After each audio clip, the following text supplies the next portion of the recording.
Alhamdulillah, salatu wassalamu ala rasulillah wa la hawla wa la quwata illa billah. Mari kita awali kajian kita dengan baca basmalah. Bismillahirrahmanirrahim. Puji syukur kita panjatkan kepada Allah yang masih terus memberikan nikmat kepada kita. Kita masih diberikan umur yang panjang, sehat dan kesempatan untuk kita bisa menjalani aktivitas kita dan juga masih bisa menikmati seluruh fasilitas kehidupan yang Allah anugerahkan kepada kita. Wabil khusus nikmat iman, nikmat Islam, nikmat ibadah tentunya yang paling patut kita syukuri yang masih Allah berikan hingga saat ini. Mudah-mudahan nikmat iman Islam ibadah ini terus Allah sampaikan hingga akhir hayat kita. Mudah-mudahan kita semua dalam keadaan husnul khatimah. Amin ya rabbal alamin. Salawat dan salam marilah kita sampaikan kepada junjungan kita semua Nabi besar Muhammad sallallahu alaihi wasallam, juga kepada keluarga beliau, para sahabatnya serta umat yang istiqomah sunnah beliau dari kiamat. Mudah-mudahan kita termasuk umat yang istiqomah dalam kehidupan kita, menjalankan sunnah semaksimal yang kita bisa. Mudah-mudahan di hari kiamat kita bisa mendapat syafaat dari beliau. Amin ya rabbal alamin. Ibu-ibu di belakang dengar? Enggak dengar? Kok bisa kurang jelas ya? Apa itu? Mic apa? Speaker di belakang kan ada? Di luar sana maksudnya di tempat ibu-ibu ada speaker? Kurang jelas. Sekarang jelas nggak? Agak jelas. Nah, ini perlu. Jangan-jangan ibu-ibu sana tuh berdua-dua nih Pak maknanya Ustadz ceramah ini. Nah, ini perlu dicek ulang ya, tolong Ustadz Ahmad, Pak Edi. Mau dicek ulang di sana tuh. Jangan-jangan speakernya hanya ada di sini, nggak sampai ke sana tuh. Ya, jadi agak agak bergaung atau. Ya kita lanjutkan ya. Alhamdulillah kita sudah masuk di bulan Rajab ini. Kita berdoa mudah-mudahan di bulan Rajab ini kita senantiasa mendapat berkah. Allahumma barik lana fi Rajab wa Sya'bana, dan juga di bulan Sya'ban kita tetap mendapat berkah. Kebalirna Ramadan, mudah-mudahan kita semua disampaikan ke bulan suci Ramadan dalam keadaan sehat walafiat, dalam keadaan kita penuh dengan kesempatan dan juga diberikan rezeki yang lapang untuk bisa kita maksimalkan ibadah Ramadan kita. Mudah-mudahan Ramadan di depan nanti ini kita bisa lebih baik dari Ramadan sebelumnya, mudah-mudahan kita bisa meraih takwa dan Lailatul Qadar. Amin ya rabbal alamin. Ya, kaji kita lanjutkan. Nah, kemarin kita sudah bahas bahwa kita sudah masuk pada ibadah itu naik level ya. Kita dalam mengerjakan ibadah naik level. Tidak hanya kulit-kulitnya saja, tidak hanya lahiriahnya saja, tapi juga batiniahnya, ruhaniyahnya. Ya, jadi gitu. Kalau kulit-kulitnya saja, nanti kita tidak sampai kepada inti. Istilah saya kemarin itu, kalau tidak sampai pada hakikatnya, hakikat ibadah itu adalah inti dari ibadah, dalamnya ibadah. Makanya kita belajar sebelumnya itu tentang manusia. Manusia itu ada dua, ada lahir dan ada ruh. Begitu. Justru hakikat manusia terletak pada ruhnya, walaupun tidak bisa kita pisahkan, tidak boleh kita pisahkan. Ya, begitu juga ibadah, begitu juga syariat. Ada sisi lahiriahnya, ada sisi ruhaniyahnya syariat. Nah, sisi ruhaniyah atau sisi batiniahnya di dalamnya itulah yang dipelajari dalam ilmu hakikat yang kita bahas pada saat ini. Adapun yang membahas masalah lahiriahnya, ya, zahirnya itu dibahas dalam ilmu fikih. Nah, balik kita. Nah, justru power ibadah itu ada pada ruhaniyahnya, powernya. Makanya tidak sedikit banyak orang rajin ibadah, tapi nggak dapat power. Ya, power. Di sini power ini kemarin kita udah gambarkan kalau dalam kungfu tenaga dalam, ya, inner power, tenaga dalam. Ibadahnya sama, sholatnya sama, puasanya sama, sedekahnya sama, baca Qur'annya sama, zikirnya sama, umrohnya sama, hajinya sama, pakai jilbabnya sama, tapi dalamnya beda. Dan dalam ini nggak kelihatan Pak, ini nggak nampak. Power ibadah ini nggak kelihatan. Kelihatannya kapan power itu? Saat diuji, baru kelihatan power. Ya, saat ujian baru nampak power. Ujian yang kita bahas dulu, banyak macam-macam ujian itu, ya kelihatan.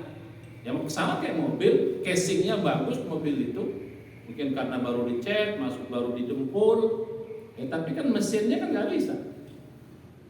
Mungkin kalau jalan-jalan mendatar di jalan tol ya nggak terlalu banyak terasa, ya nampak lah.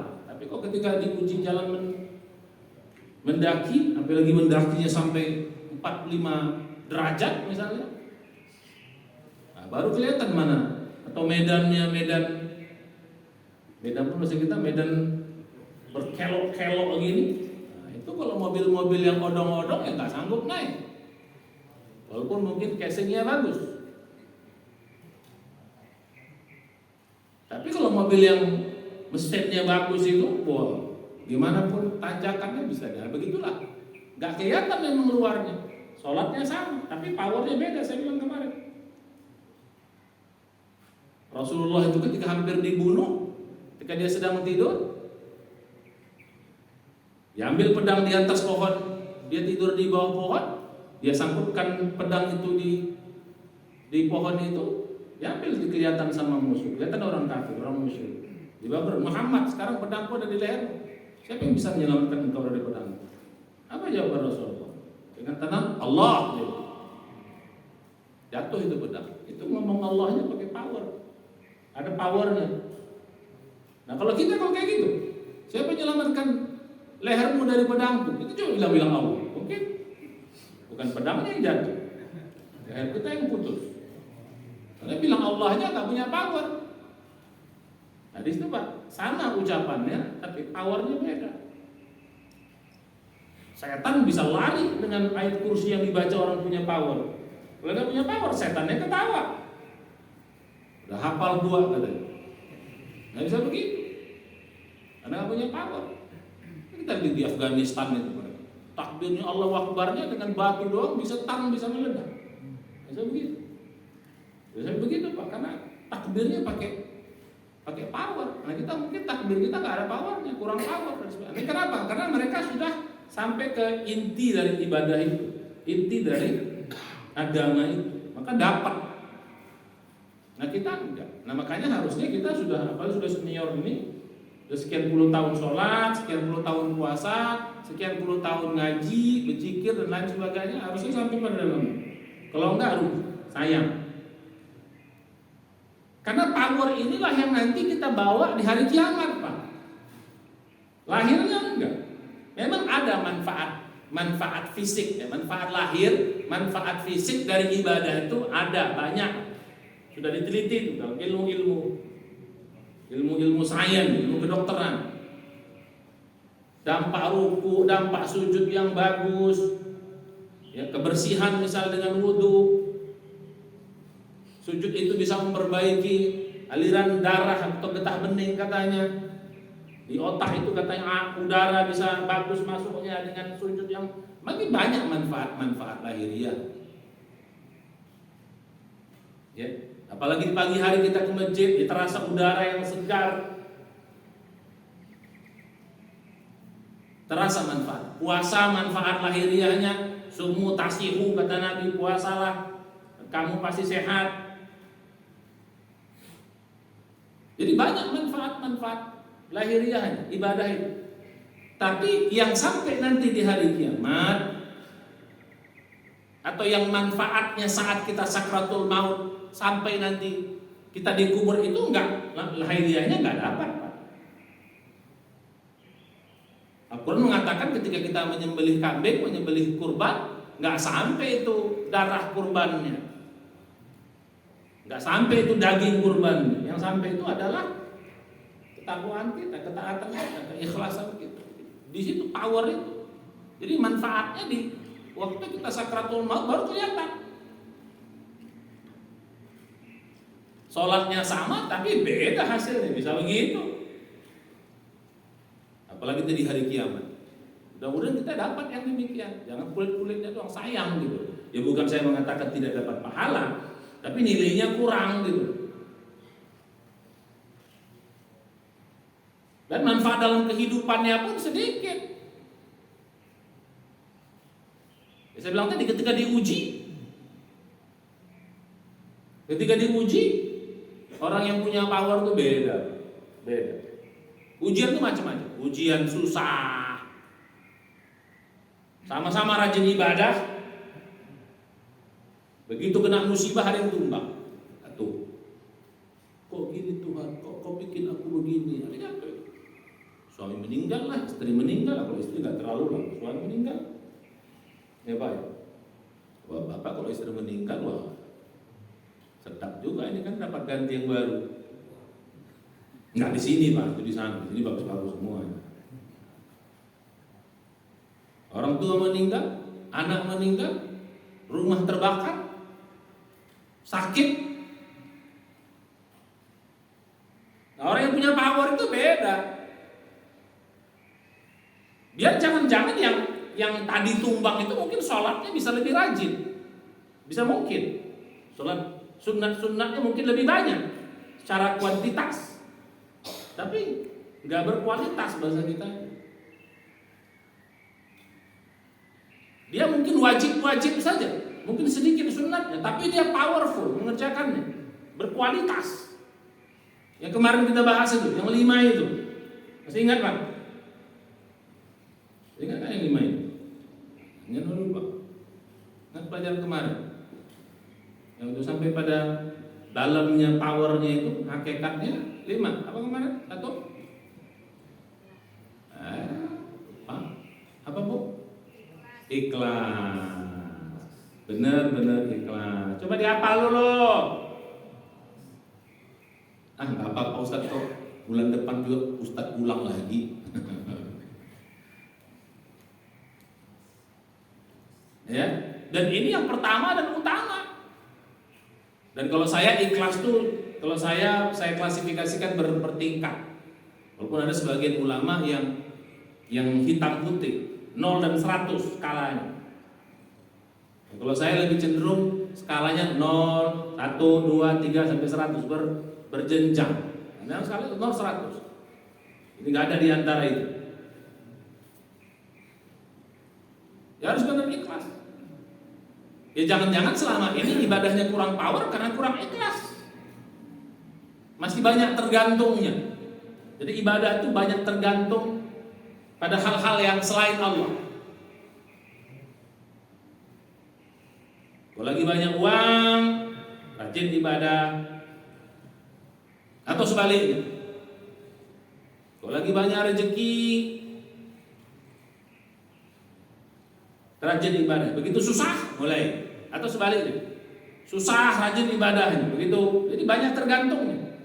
Kalau ngaji tergantung ustadznya mana yang enak, mana yang enggak. Ini kayaknya Ustadz Sambo tak enak nih, udah datang. Asik dikritiknya jawab. Awak ngaji pengen serius, pengen apa, pengen santai-santai, serius sekali bawaannya.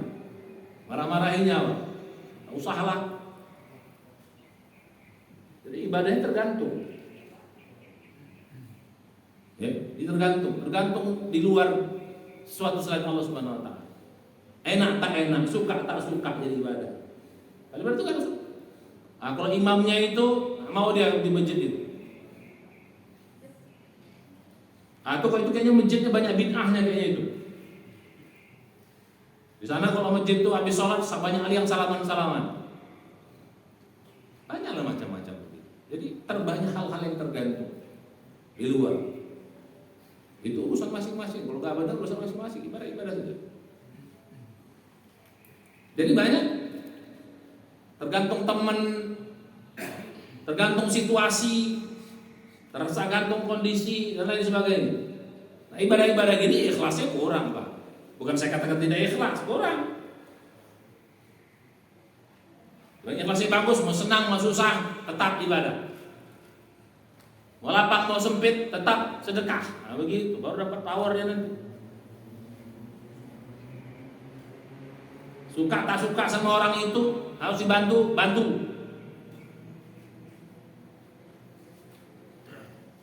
lapang sempit, mudah, ringan, dan sebagainya, tetap ibadah. Nah, ini ikhlas tuh begitu. Gak ada ustaz, gak ada ustaz, tetap rajin.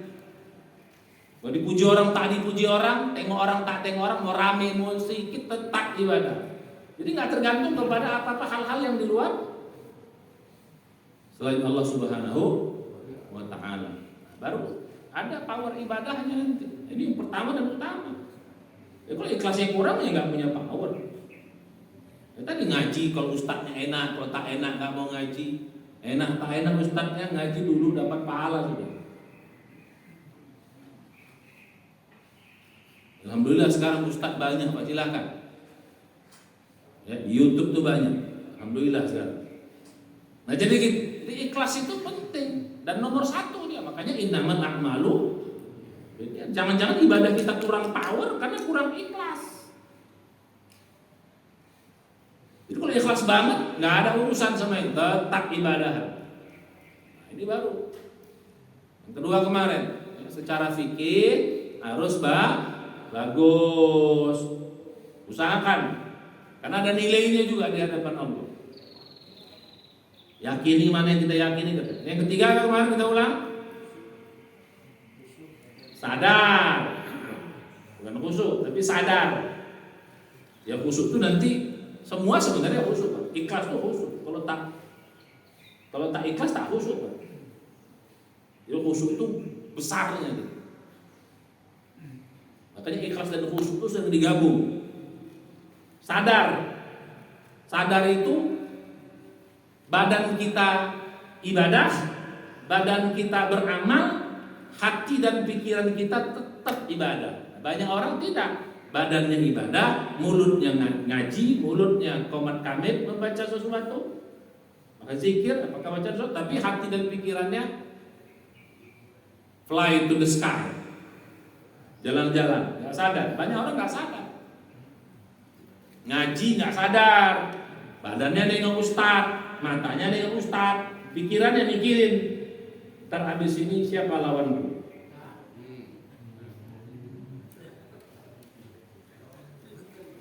Pimpong, nerawang, kenapa kemarin kalah nggak bisa menang Pak On? Apa ini? Jangan-jangan kawan kita yang kurang mantap. Misalnya kalau double. Bang Caca, ronggeng misalnya Bang Caca dipikirin tadi malam misalnya gitu. Nah Bang Caca, gak ikut model. Gak ikut, sepukul. Nah jadi begitu. Badan sini, pikiran kemana-mana. Nah itu sama. Dalam sholat, dalam zikir, dalam baca Quran, dalam puasa. Nggak sadar bahwa dia puasa. Nah ini kan mulai dari ikhlas, mulai sampai sadar itu mulai itu semua adalah gerakan-gerakan ruhaniyah kita. Adalah aktivitas ikhlas itu aktivitas ruhani, Pak. Sadar itu aktivitas ruhani. Kalau yang fikih tadi itu aktivitas jasmani, tetap harus bagus karena jasmani ruhani nggak boleh kita pisah. Antara fikih dan hakikat nggak boleh dipisah. Karena dua-dua adalah bagian penting dalam ibadah. Sama seperti diri kita. Antara jasad dan roh nggak boleh dipisah. Kalau dipisah namanya bukan manusia.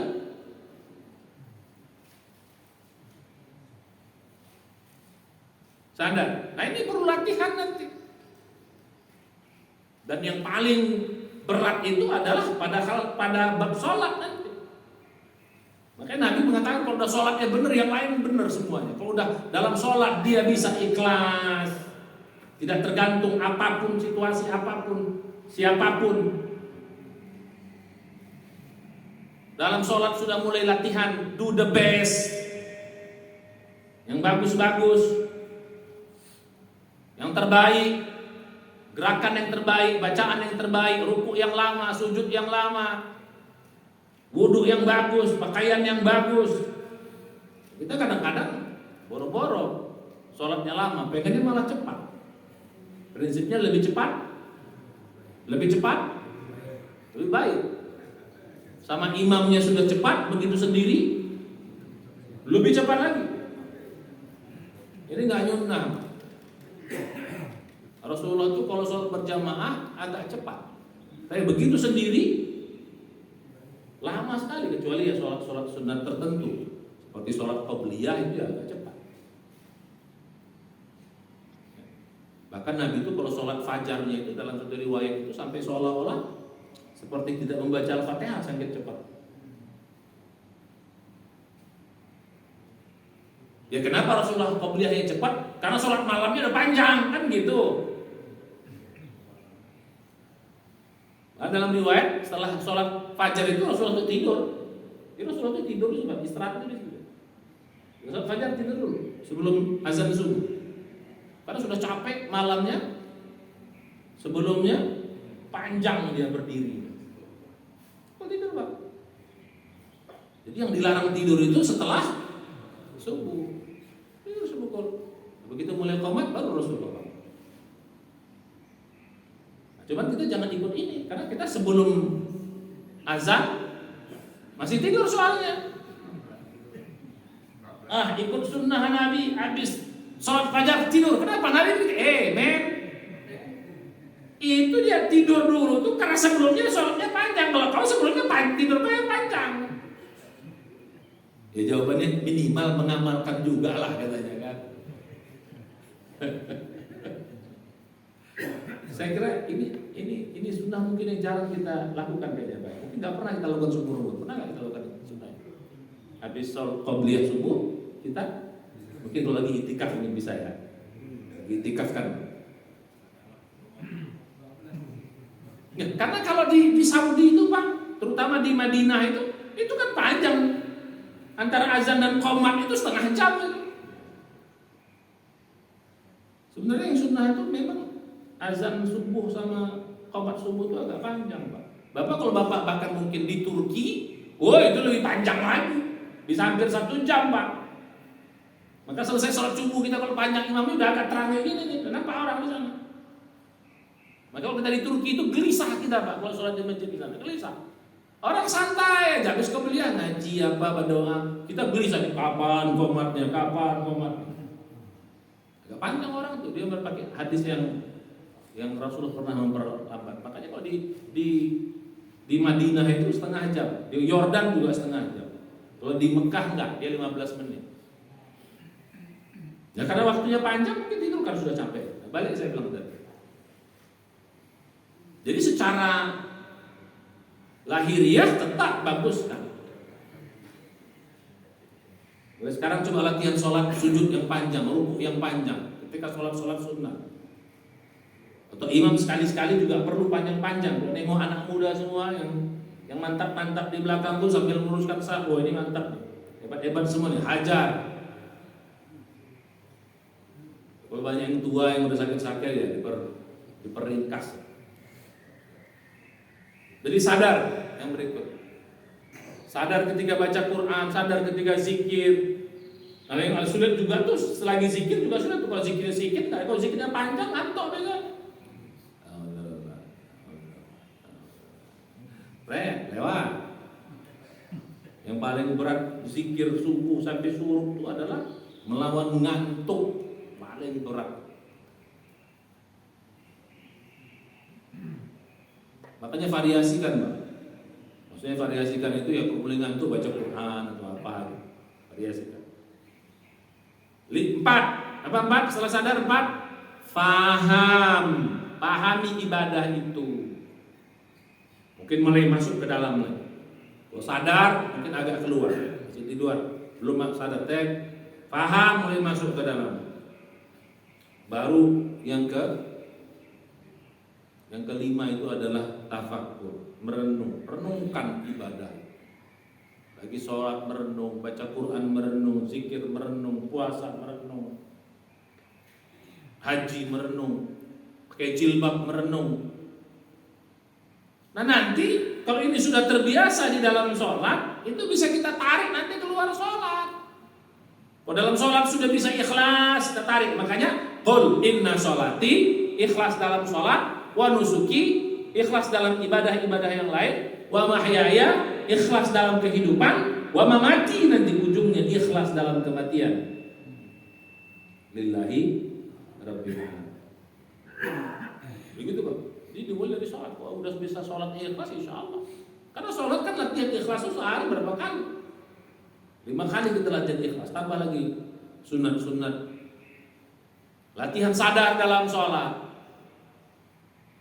sadar dalam zikir, sadar baca Quran. Akhirnya sadar dalam hidup. Banyak orang tidak sadar dalam hidup. Ini penelitian Pak. 75% sampai 80% orang nggak sadar hidup bahwa dia hidup. Banyak orang berbuat, beramal, beraktivitas itu namanya aktivitas bawah sadar istilahnya. Bukan tak sadar lainnya. Ada tak sadar, ada sadar, tengah-tengahnya bawah sadar istilahnya. Bawah sadar itu melakukan pekerjaan karena kebiasaan, bukan karena dia makan pun ya biasa makan. Ya biasa kerupuk ya kerupuk, biasa jengkol ya jengkol. Biasa ini ya jarang orang yang makan sadar. Orang makan sadar itu di samping dia perhatikan halal haramnya, dia perhatikan juga thayyib tidaknya. Seperti sadar ya, sebelum makan dia berhitung dulu. Oh ini halal, halal dan thayyib. Oh ini thayyib. Oh nggak boleh makan ini. Oh ini, tapi kalau sekali-sekali sepul jengkol boleh lah. Nah ustaznya suka jengkol juga banyak. Saya kalau keluar kota itu mau saya makan jengkol. Kalau di ini enggak, karena kalau di masjid enggak orang makan jengkol. Tapi sekarang alhamdulillah semenjak ada Covid ini enak kita makan jengkol. Kita soalnya kita duduk mau tidak. Pikir orang kenapa ustaz tuh pakai ini? Pak bilang tidak makan jengkol, woi.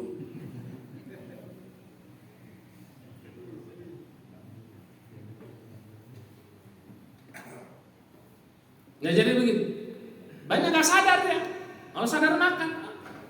Jarang kan kita kalau belanja atau apa beli makan kita lihat halalnya lihat enggak. Itu sadar tuh makannya sadar tuh. Jarang orang enggak makan aja enak makan. Ini thayyib enggak? Oh ini makan sampah. Setelah itu bukan hanya itu sadar makan ini udah kebanyakan enggak nih. Nah begitu kan. Kulu washrobu wala tusrifu, sadar bahwa jumlah makanannya. Ini udah cukup nggak makan? Kalau kita kan kalau udah lagi yang banyak tangtung kan 3 piring buat. Kalau orang sadar nggak? Oh ya ini udah cukup. Ya walaupun kadang-kadang suka gitu juga, namanya juga manusia. Ustadz juga manusia. Habis sholat, habis makan langsung mantap. Berdiri sholat pun susah. Ya jadi gitu Pak. Jadi banyak nggak sadar orang makan. Ini kita baru bicara makan doang. Kan gitu kan? Sudah sampai halal haram, baru halalan thayyiban, jumlah makannya udah sadar gitu. Sampai begitu seharusnya. Selesai makan sadar lagi. Sebelum makan sadar. Bismillahirrahmanirrahim. Tangan kanan sadar itu Pak. Kalau enggak. Selesai makan, minum, alhamdulillah. Itu kalau nggak sadar kemana? Ada baca-bacaan itu. Rakruk aja itu kalau ada nama makanan. Orang bisa bismillah. Keluar rumah penuh dengan kesadaran. Bismillahirrahmanirrahim. Jadi itu dilatih di dalam sholat, dilatih dibawa nanti dalam kehidupan. Mulai sadar dalam kehidupan. Sadar sebagai suami. Ini saya tarik-tarik. Sadar. Banyak orang nggak sadar dia sebagai suami. Nggak sadar dia sebagai bapak, nggak sadar dia sebagai istri. Ini baru satu status. Nggak sadar dia sebagai ustaz, nggak sadar dia sebagai presiden. Dia pikir dia lurah, tukang bagi-bagi. Woi presiden kok woi.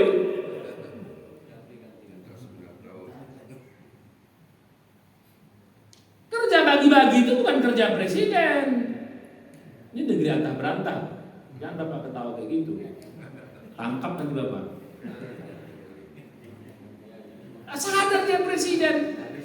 Dia pikir dia bagi-bagi itu bukan kerjaan presiden. Kerjaan presiden, right? Presiden itu bikin kebijakan.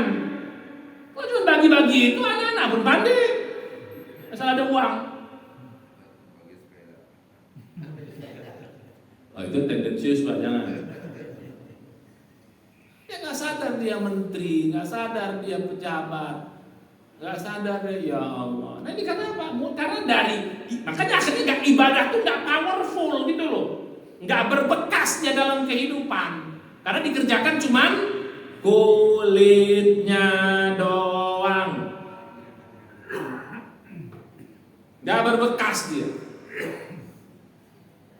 Nggak sadar dia punya anak di rumah, istri nunggu di rumah, hanging out dia di luar sana sendiri, di kafe sama orang lain.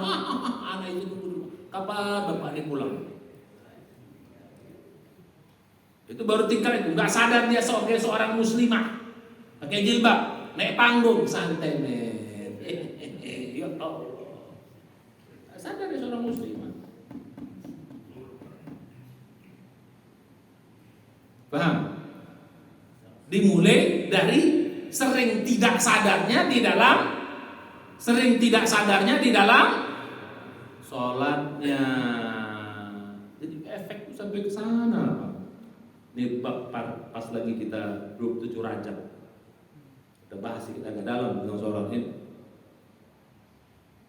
Kalau biasa dia fokus, sadar dia sholat, aku mulai pelan sadar. Oh iya, gua ini sebagai seorang istri, saya ini bapak, saya ini ibu, saya ini anak,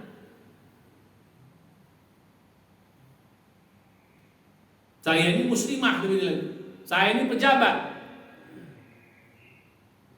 dan seterusnya. Oke, kalau yang cemen oke lah, apa-apa. Tapi yang berat-berat itu yang tadi, ketika diuji, apalagi contoh sekarang lah, kita jujur aja kita Pak. Jadi power itu kelihatan ketika diuji. Uji susah saya bilang tadi. Begitu suaminya kawin lagi, Ustaz, enggak kuat saya Ustaz. Jigrat. Tapi kalau dia punya power, takdir Allah. Ini semua ketentuan Allah. Apa yang terjadi? Ketentuan Allah. Ya, oh power. Aku istri oke, gini berani ya Abah. Kok ketawa Pak ini? Kencang kali ketawa ini. Nggak punya power. Baru kena ujian dikit doang. Ngeluh lah, apalah, merepet lah, macam lah. Dia kan ibadah tuh nggak berbekas gitu loh. Kata dia bisa jadi ikhlasnya kurang, mungkin fikihnya mungkin oke lah. Sadarnya kurang. Sadar tuh itu Pak ya. Kalau dapat cepet dapat. Dan kesadaran yang paling tinggi adalah kesadaran Allah bersama kita. Allah melihat kita. Allah mendengar kita. Itu kesadaran yang paling tinggi. Yang lain tuh pelan-pelan. Makanya sholat itu butuh sadar tuh. Sadar Allah sedang di hadapan kita. Allah melihat kita. Ya rokahina takum, melihat kita sedang kita berdiri dalam sholat kita. Itu udah paling tinggi. Banyak kita sedang nggak sadar begitu kena musibah tadi. Musibah ujian. Banyak yang baru macet dikit, udah ngeluh. Sudah lah, nikmati aja itu. Akhirnya nyalahin semua. Baru macet dikit. Baru di macet kita banyak nggak? Apalagi ujian, apalagi uji yang lebih besar. Ujian senang sama juga. Ketika ujian senang banyak orang lupa diri. Ujian apa lagi? Ujian halal haram yang saya bilang kemarin. Kalau orang sholatnya punya power Pak, inna sholata tanha anil fahsya'i wal munkar. Sholatnya mampu, itu berarti dia sholatnya punya power. Punya power. Nggak akan mau dia mengerjakan yang haram. Ya kalau dosa-dosa kecil ya namanya manusia oke lah. Karena sholat itu menghapuskan dosa-dosa kecil. Innal hasanati yudhibna sayyi'at. Kata Allah dalam surat 11 ayat 114. Ya, sholat itu menghapus dosa-dosa kecil. Kalau dosa-dosa besar nggak bisa ibadah menghapus. Mesti plus tobat.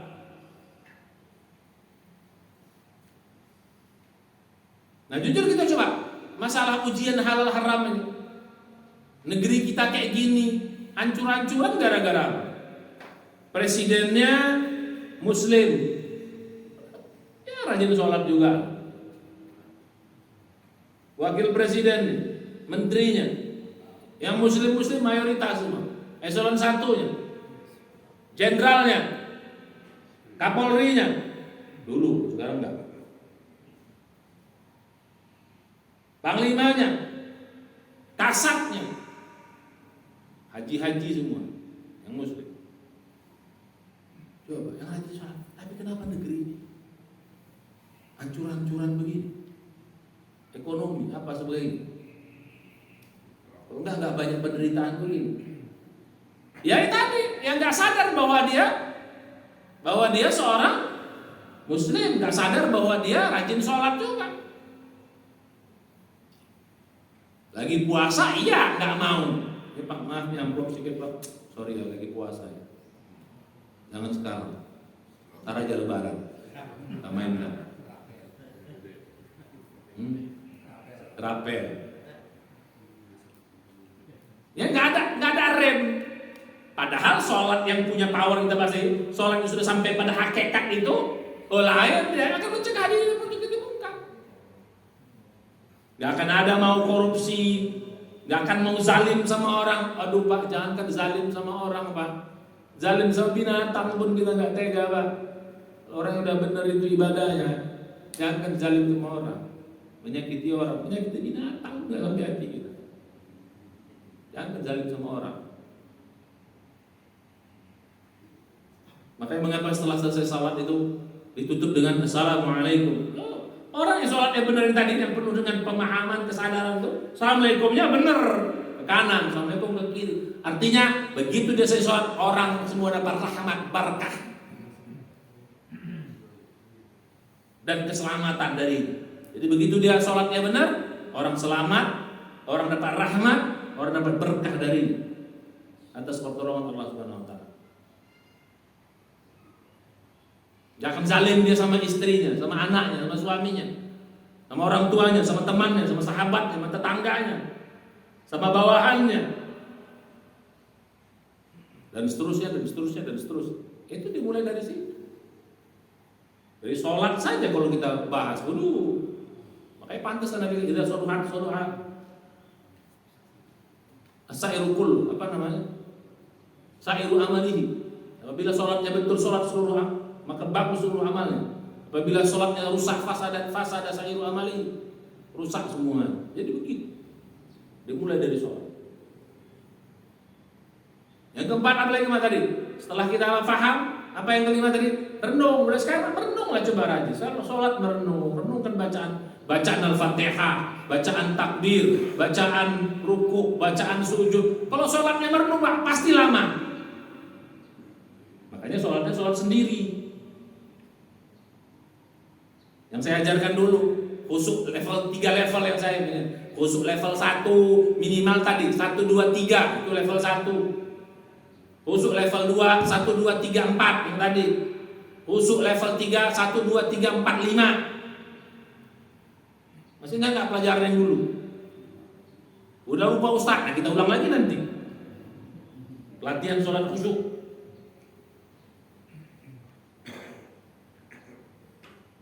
Kalau level 1 ya 2 rakaat 5 menit. 4 sampai 5 menit. Level 2 rakaat ya suratnya qul huwal asri juga enggak apa-apa, enggak ada suratnya diperpanjang, bukan. Tapi rukunya diperpanjang. Sujudnya diperpanjang. Bagaimana caranya? Ya tadi memahami, boleh memahami. Plus lagi menghayati. Kalau sholat khusyuk level 2 plus memahami 2 rakaat 7 menit, 8 menit. Kalau plus menghayati, merenungkan maknanya, 2 rakaat bisa 15 menit, 20 menit. Ya tentu saja jangan sholat berjamaah, karena 1 sampai 4 semua orang bisa relatif sama lah. Dalam berjamaah sampai paham itu sama. Tapi kalau 5 orang beda-beda. Penghayatan orang sana beda dengan penghayatan orang ini. Makanya Rasulullah itu kalau sholat malam nggak pernah ngajak-ngajak orang. Tapi pesan saya kalau sholat malam di sini nggak usah pakai mic, karena orang beda-beda gitu loh. Kayak saya dengar masih pakai mic di sini, betul? Beda pribadi banget sebenarnya. Nggak usah pakai mic, itu sih Ustaz. Berapa orang? Jadi yang lain bisa masing-masing ibadah beda. Kalau pakai mic kan ganggu semua orang. Kan bisa beda-beda. Renungan orang beda-beda. Karena sholat malam itu penting merenung sebenarnya. Sujud yang lama, rukuk yang lama, beda-beda kita Pak. Maka Rasul itu sholat malam nggak pernah ngajak-ngajak orang Pak. Tapi kalau ada orang nebeng, tahankan. Nah, itu saja. Siapa yang nyuruh kau ikut-ikut? Pernah Pak ada sahabat Pak, nebeng Rasulullah, mabok, kuat. Salah tahu siapa yang nyuruh ikut. Rakaat pertama masih pernah Rasulullah baca Al-Baqarah. Jangan bakal ini 100 kayaknya ruku nih kata sahabat yang ikut. Ruku Rasulullah 100. 200 ruku enggak. Al-Baqarah selesai. Kayaknya Al-Baqarah selesai ruku. Tidak. Enggak, ada riwayat itu lagi menurut Anisa dulu justru. Riwayat itu Anisa. Jangan Anisa lagi. Kayaknya selesai ruku tidak, balik Ali Imran dia kan. Alamak, gak ruku sampai dalam ketika dia tidak berharap ruku lagi kok gitu. Karena balik 1, 2, 4, 3. Ya ini apa ceritanya nih kan? Nah, ini riwayat. Ada riwayat lagi yang saya bilang tuh ketika Rasulullah baca surat 5 ayat 118 tuh, "In tu'adzibhum fa innahum ibaduk wa in taghfir lahum fa innaka antal azizul hakim." Itu doanya Nabi Isa. Satu ayat itu dibaca Rasul sampai pagi dalam berdirinya, rukuknya, i'tidalnya, sujudnya, duduk di antara dua sujud. Satu ayat dibaca sampai pagi, Pak. Coba bayangkan kalau itu berjamaah. Apa enggak bubar jamaah? Karena beda-beda orang merang ayat itu. Maka sahabat begitu saya perlu sholat pagi-pagi Rasulullah. Tadi malam saya nebeng sama sholat engkau. Saya dengar engkau membaca surat dari mana? Apa kata Rasulullah? Sambil nangis Rasulullah membaca itu. Jawabannya apa? Aku minta syafaat. Kan itu ayat dahsyat. Nabi Isa aja itu memintakan ampun buat umatnya yang sudah bajingan banyak musyrik dan sebagainya. Makan. Itu saja Nabi Isa. Bagaimana Ibu Muhammad? Cuman permintaan ampunnya cantik. Tidak ya Allah ampunkanlah umatku, enggak begitu dia minta. Hebat ayat. Itu permintaan ampun Nabi Isa atas umat. Tapi tidak langsung ya Allah ampunkan umat, tidak. In tu'adzibhum fa innahum ibaduk wa in taghfir lahum fa innaka antal azizul hakim. Kalau kau azab umatku yang bersalah ini ya Allah, fa innahum ibaduk. Mereka itu hamba-hamba engkau. Terserah engkau kalau azab. Wa in taghfir lahum, apabila engkau ampunkan mereka, fa innaka anta, bukan antal ghafurur rahim, tidak, tapi antal azizul hakim. Ini satu ayat tentang minta ampun. Biasanya kalau minta ampun itu ghafurur rahim.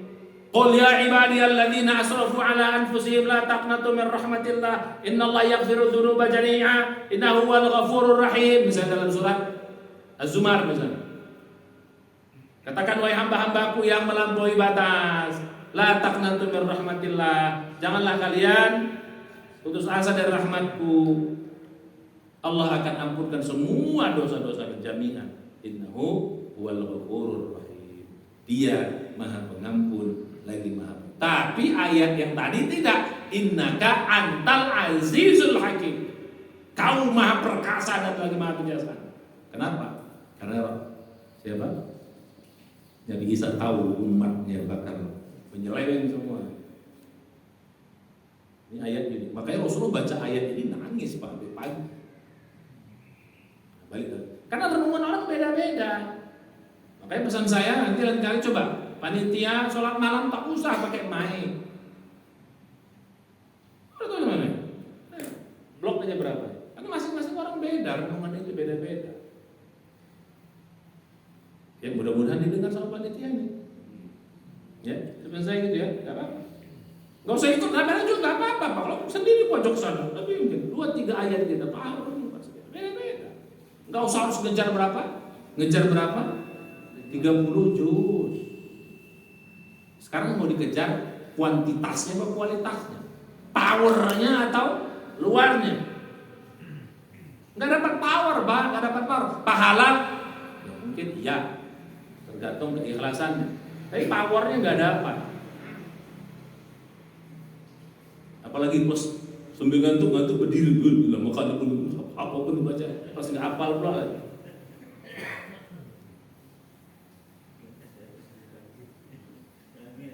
Ya, jadi balik pada yang tadi. Jadi sholat itu plus merenung, merenungkan. Aduh, dahsyat kalau merenungkan, takbir aja udah. Mulai dari takbir, iftitah, Allahu Akbar kabira, hamdu katsira, subhanallahi bukratan wa asila, wajjahtu wajhiya, dan seterusnya. Apalagi Allahumma ba'id baini wa baina khataayaya kama ba'adta minal masyriqi maghrib, dan seterusnya.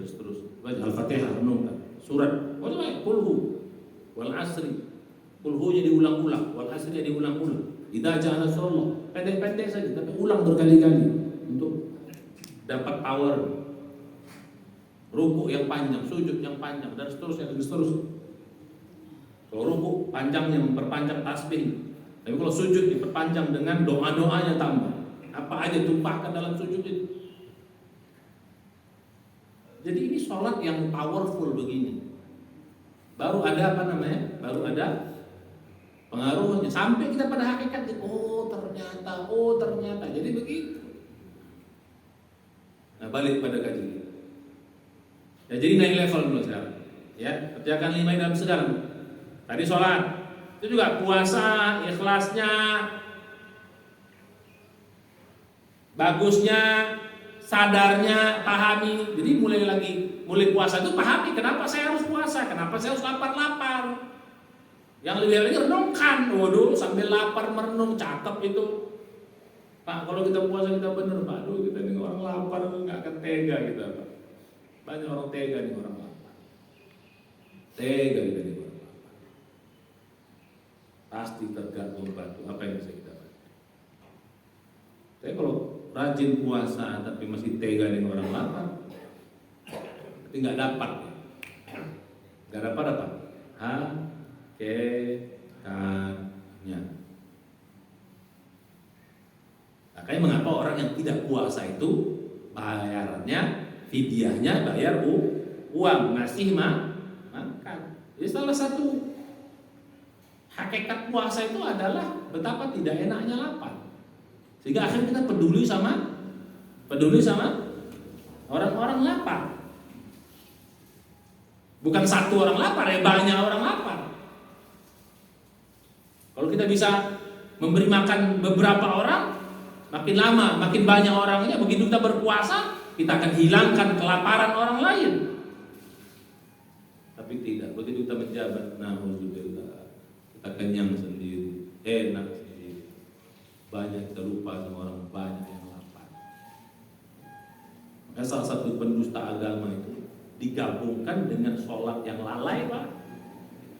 Ara'aital ladzi yukadzibu bid-din, fadzalika alladzi yad'ul yatim wa yahuddu 'ala ta'amil miskin. Kaitan dengan tidak memberi makan orang lapar. Baru fawailul lil musallin. Jadi sholatnya rusak. Walaupun musallin itu Pak rajin sholat, tapi sholatnya rusak. Akhirnya dia dapat wail. Tadi nggak punya power sholatnya, akhirnya celaka dia. Cuma jangan dibalaskan, kalau gitu saya nggak usah sholat dicelaka. Jangan begitu. Sholat nggak bener aja celaka, apalagi tak sholat celaka banget. Celaka kuadrat, celaka pangkat 12. Jadi begitu. Jadi mulai dari puasa. Begitu juga sedekah. Sedekah ini juga sama. Apa hakikat sedekah? Kok sampai aja sedekahnya, Pak? Ya Allah, nggak ada ragu lagi kita ngaji uang. Alah, uang harta. Enak banget. Jadi kalau Bapak sudah sampai bersedekah, nggak berpikir lagi, Pak. Tapi sampai pada hakikat. Setiap dapat rezeki yang dipikirkan berapa banyak sedekah. Setiap rezeki berapa banyak harus dikeluarkan. Berapa banyak orang yang harus dibantu. Bukan begitu banyak uang, kemana aku habiskan? Jalan kemana aku? Makan apa aku? Hanging out di mana aku? Luar negeri mana yang harus kujalani? Istri berapa lagi yang harus kutambah? Misal.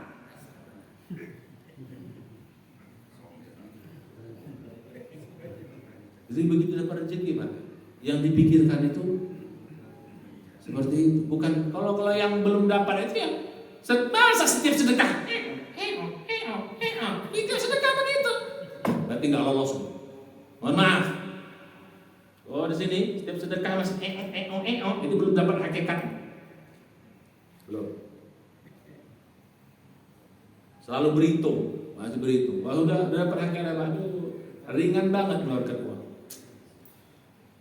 Pak ini butuh berapa ini? Oh sedikit. Nyampe Pak ya? Ayo Pak ini. Berapa rekeningnya? Tolong kirim ya. Aduh, kalau banyak di sini. Sekarang kan enak kali sedekah Pak. Ini saya kira M-Banking ini sedekah yang paling rahasia, nggak ada orang lain tahu kecuali kita dan orang kita kasih. Dan itu paling sesuai dengan Al-Quran. Apa berontak? Ringan banget. Jadi begitu ada uang, teringat dia, siapa lagi orang yang harus kubantu?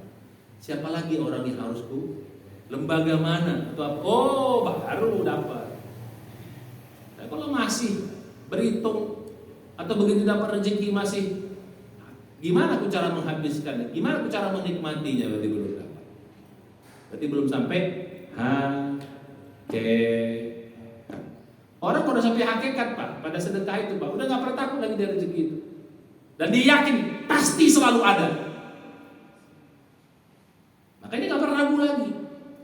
Karena udah sampai pada hakikat. Kenapa? Dia yakin pasti Allah balas lebih banyak daripada itu. Kan saya bilang dulu yang Imam Ali, yang saya bilang kemarin apa? Delima itu, delima Arab beda dengan Indonesia. Indonesia asam. Delima Arab tuh, kalau kita buka tuh, sedapnya tuh.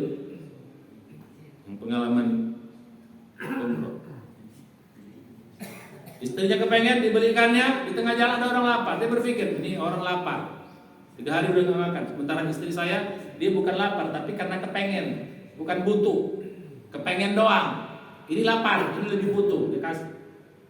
Tapi di rumah ya, taruhlah perempuannya, sedikit ngomel biasa. Apa sih Bang, mungkin ya? Ada orang yang lebih butuh deh. Udahlah, gak apa-apa lah Bang. Gak lama kemudian ketok pintu.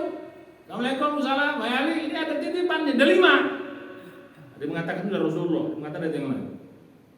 Setelah Ali buka 9, dia bilang enggak mungkin 9, pasti 10 dia bilang. Enggak, dia diperiksa Pak, betul dirondokkan ya saya di situ. Dirondokkan itu apa ya? Disembunyikan ya Pak. Di belakang ya. Sampai yang apa itu? Dari mana kau tahu itu 10? Ini saya bilang tadi Pak. Dia udah sampai yakin ya nggak mungkin 9 karena Allah pasti bayar 10. Kenapa? Al-Quran, "Man jaa bil hasanati falahu asyru amsalihha." Kebaikan tuh minimal dibalas 10, minimal tuh. Bahkan bisa sampai 700, bahkan sampai tak terhingga. Jadi begitu Pak. Jadi kalau sudah sampai pada level hakikat pada sedekah itu ringan banget sedekah. Karena kita kan pasti ada balasannya dan kita nggak pernah kurang. Kok masih apa tadi? Ngot. Kayak setrikaan. Maju mundur. Bang, Caca, maju mundur. Jangan ingat yang lain. Kalau bicara maju mundur. Nah jadi gitu Pak. Baru sampai hakikat. Makanya saya bilang tadi sampai pada level itu. Begitu juga haji, begitu juga umroh, begitu juga pakai jilbab. Begitu juga dan seterusnya. Nah kalau kita sampai pada hakikat insya Allah. Ya makanya latihan yang 5 itu sekarang. Yang 5 ini. Boleh apa tadi? Ikhlaskan dia makin lebih baik. Yang kemarin, ya cara ikhlasnya saya bilang kemarin. Boleh 7 yang kemarin hakikat ibadah itu dimasukin. Tapi kalau sholat tambah lagi nanti. Kita lebih spesifik lagi nanti. Begitu mendengar azan, apa yang kita gerakkan? Begitu berwudu, apa yang kita gerakkan? Yang kita hayati, yang kita pahami. begitu pakai baju sholat, begitu menghadap kiblat, begitu takbir, begitu ruku, sujud apa? Ini begitu sujud apa yang kita hayati? Jadi ada namanya penghayatan verbal, ada penghayatan non verbal. Karena ibadah itu ada dua, Pak. Ibadah yang paling enak tuh ibadah verbal, paling mudah. Zikir, bacaan sholat, Quran itu verbal, mudah kita memahami, karena langsung masuk. Tapi kalau yang non verbal agak lama. Ya contoh puasa, contoh sedekah itu agak non verbal. Apa sih non verbal ya anak-anak? Ada ibadah ucapan, ada ibadah perbuatan, bukan ucapan maksudnya. Termasuk pakai jilbab, pakai apa? Kalau maksudnya tadi kalau direnungkan orang pakai jilbab, nggak mau joget-joget kan? Dia satu ini muslimah. Kadang-kadang maaf ya, ada apa? Copet atau apa namanya itu? Nguntil apa istilahnya? Ngintil apa istilahnya? Ngulik apa istilahnya? Hah? Ngutil.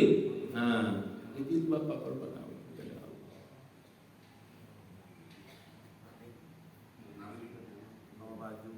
Ya, ambil ini masukin situ apa istilah? Ngutil apa? Ngupil. Ya jilbab nauzubillah. Ya jadi begitu. Ya jadi mulai sekarang saya bilang sekarang kita pelan-pelan naik level. Nanti kita pertajam. Nanti puasa juga gimana? Bagaimana puasa yang apa hakikat puasa? Apa hakikat sedekah? Apa hakikat zikir? Apa hakikat baca Quran? Gak apa-apa, Pak. Kita belajar pelan-pelan. Mengamalkan pelan. Ya bukan saya sudah jago, tapi kita belajar sama-sama.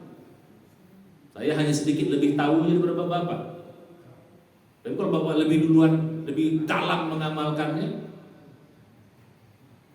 ini bukan urusan apa? Bukan urusan banyaknya, tapi dalamnya. Bukan urusan jumlahnya, tapi kualitasnya. Biar masih muda, tapi berkuat. Ada anak muda diuji dia kuat. Tapi ada juga yang sudah tua diuji nggak kuat. Insya Allah kita lanjutkan bulan depan. Sedikit kita bahas tentang puasa, sholat tadi sudah, tapi mungkin perbanyak tentang hakikat puasa. Mungkin dalam puasa kita bahas hakikat ibadah-ibadah yang lain. Insya Allah. Alhamdulillah. Doa penutup majelis. Alhamdulillah. Assalamualaikum warahmatullahi wabarakatuh. Sudah waktu duha ya.